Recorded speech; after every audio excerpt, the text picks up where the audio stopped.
उत्तर प्रदेश की राजधानी से एक सनसनीखेज खबर सामने आ रही है जो रोंगटे खड़े कर देने वाली है। नमस्कार, मैं अमित कश्यप और आप देख रहे हैं हंगामा टाइम्स न्यूज, जो रिश्तों का कत्ल और बिखरते हुए समाज को लेकर है। जहां हम आज एक ऐसी खबर पर बात कर रहे हैं जिसे सुनकर रूह कांप जाएगी और आत्मा हिल जाएगी। एक पिता जिसने अपनी उंगली थामकर बेटे को चलना सिखाया, उसी बेटे ने उस हाथ को हमेशा के लिए खामोश कर दिया। उत्तर प्रदेश के लखनऊ में हुई यह लोमहर्षक घटना केवल एक अपराध नहीं बल्कि हमारे समाज के मानसिक पतन की पराकाष्ठा है। मामला दिल दहला देने वाला है। एक कलयुगी बेटे अक्षत सिंह ने अपने ही पिता मानवेंद्र सिंह की गोली मारकर हत्या कर दी। क्रूरता यही नहीं थमी, शव के टुकड़े टुकड़े किए गए, धड़ को ड्रम में छिपाया गया और बाकी अंगों को जंगल में फेंक दिया गया। जिस आंगन में किलकारियां गूंजती थी वहां आज खून के धब्बे और सन्नाटा है। पूर्व मंत्री राजेश यादव का विश्लेषण और अपील की है कि इस घटना ने पूरे शहर को सन्न कर दिया है। इसी मुद्दे पर पूर्व मंत्री राजेश यादव ने समाज से एक बड़ी अपील की है और इस जघन्य अपराध के पीछे की गहन वजह भी बताई है। वहीं पूर्व मंत्री राजेश यादव ने कुछ मुख्य बातों पर भी बड़ी बात कही है। नैतिकता मूल्यों का पतन बताया कि आज की पीढ़ी धैर्य खो रही है। हम बच्चों को सुविधाएं तो दे रहे हैं लेकिन संस्कार और रिश्तों की अहमियत समझाना भूल गए। नशा और मानसिक तनाव भी बड़ी वजह उन्होंने बताया है कि ऐसे अपराधों के पीछे अक्सर नशा और अचानक बढ़ता गुस्सा है। वहीं पर संवाद की कमी पर भी प्रकाश डाला है कि बाप और बेटे के बीच अब संवाद नहीं रह गया, विवाद होता है, परिवारों में बढ़ती दूरियां हैं।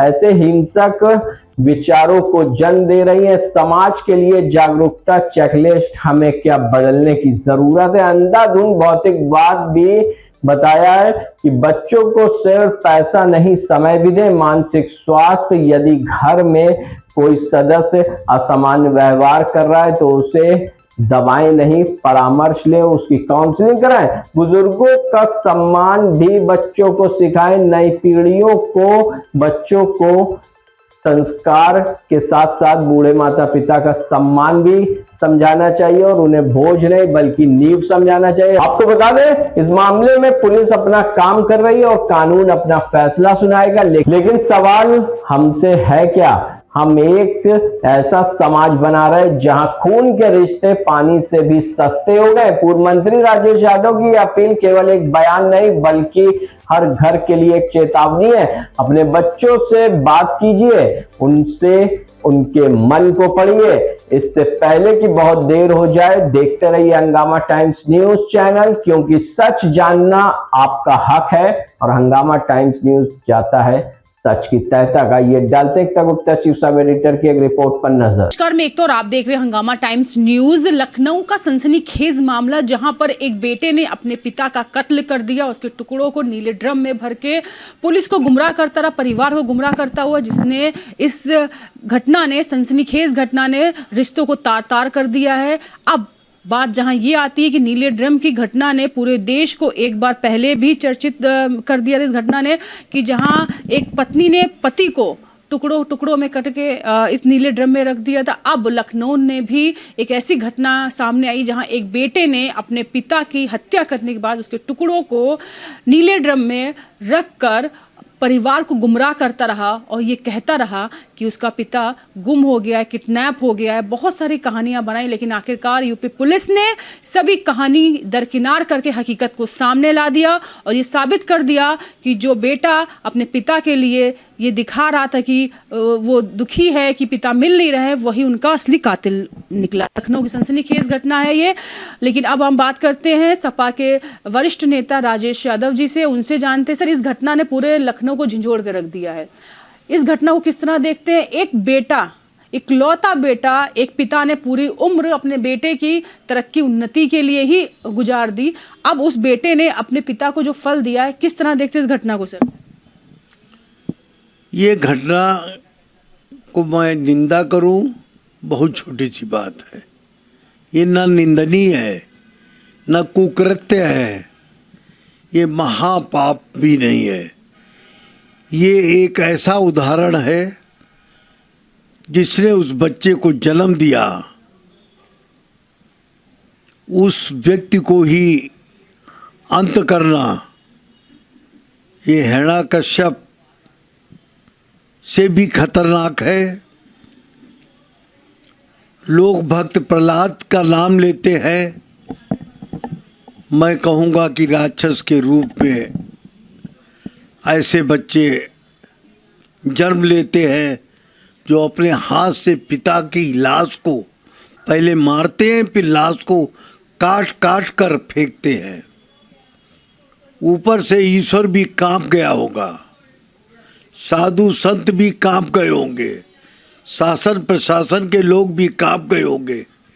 ये कुकृत्य नहीं है, ये जघन्य अपराध भी नहीं है, ये हमारी दृष्टि से ऐसा अपराध है जो कभी कभी सदियों में एक बार होता है।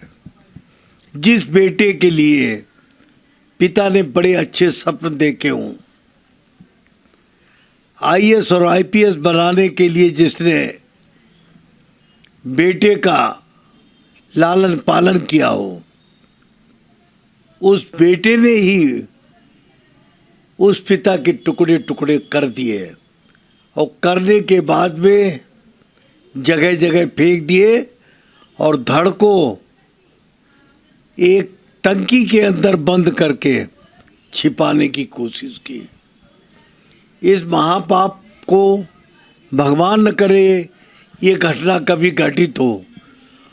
और मुझे बड़ा आश्चर्य है कि हमारे पत्रकार बंधुओं को की हिम्मत है कि ऐसे जघन्य अपराध को कवर करते हुए, उसको देखते हुए उनका दिल कितना मजबूत हुआ होगा। मैं इस घटना को इस धरती का सबसे जघन्य अपराध मानता हूँ। सर, इसके पीछे वजह क्या लगती है आपको? एक बेटा, अगर चलिए किसी और विषय में लड़ाई झगड़ा हो रहा हो, एक पिता की इच्छा थी कि उसका जो बेटा है, इकलौता बेटा, वो पढ़ लिख ले, कुछ अच्छी डिग्रियां कर ले, कुछ जगह सेट हो जाए, अपने आप को सेटल कर ले, ये चाहता था उसका पिता। लेकिन बेटे के अंदर इतनी क्रूरता कैसे आ गई, इतना गुस्सा कैसे आ गया कि 21 साल 20 साल के उस युवक ने अपने पिता की हत्या कर दी? तो इसका जिम्मेदार आप किसको ठहराते हैं? मैं समाज में जो गंदगी फैल रही है, जो तमाम प्रकार के विदेशी चैनल जो समाज में गंदगी परोस रहे हैं, इंग्लिश फिल्में और डरावने एपिसोड जो बता रहे हैं, जो सिखा रहे हैं बच्चों को, वो इसका प्रतिरूप है। उन्होंने बताया कि आवेश पे आकर आदमी कैसे राक्षस बन जाता है, कैसे जानवर बन जाता है। जानवर भी अपने बेटे को बहुत अच्छे ढंग से पालता और पोसता है। जानवर की माँ शेर से भी लड़ती है और अपने बेटे को बचाती है। ये हमको समाज ने सिखाया है, लेकिन इन्होंने पराकाष्ठा पार कर दिया है। ये फिल्मों का असर है, ये हमारे जो वेस्टर्न कंट्री के लोग हैं जो दिखा रहे हैं, हमको परोस रहे हैं, उसका असर है और हमारे संस्कारों का असर है। हम लोग अपने बच्चों की तरफ ध्यान नहीं देते हैं।